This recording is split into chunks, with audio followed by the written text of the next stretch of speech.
All right, we're just about there. So let's take a look at our dough. Remember, we were a cup short of what the recipe calls for. And as you can see, I want you to see this. This is really wet looking and very sticky looking. It needs more flour for sure. So we're going to add another cup, because that's what the recipe calls for. And then we'll mix it in and see how it looks after that.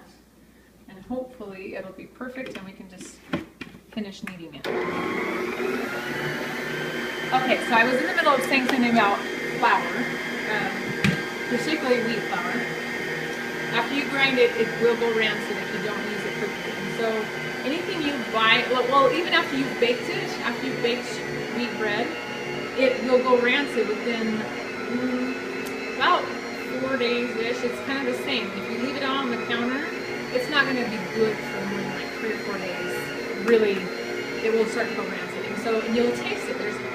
I don't know if you've noticed it, but especially if you start making your own wheat bread, you'll notice that wheat bread from the store has a funky taste. It's rancid. It has a rancid taste. And so, anyway, so you'll want to use it quickly. You can freeze it. If you have extra loaves, throw them in the freezer. They're fantastic in the freezer. And you can just bring it out on the day you're going to use it. Our loaves don't last more than a day. Usually I don't have to worry about it lasting more than a day, but usually by the 3rd day I can tell it's starting to change a little bit, and by the 4th day I'm like, okay, yeah, this is not as good. You can throw it in the fridge. It's not as good if you put it in the fridge, but it will last a little longer and not go rancid as fast. So just a little tidbit there. All right, let's check our stuff and see. Okay, now that looks a little better. That's not as doughy. And one of the things you can do is look around the side of your bowl and see how it's clean on the side of the bowl. That's important. But also just kind of feel it. It'll have, this one is just a tad sticky, which it'll still be okay, but it's borderline. It's definitely, it could have a little more flour and be okay, but it's actually not, it's not too bad at all, actually. So that's about right. So I want you to see that, because that is what you're looking for.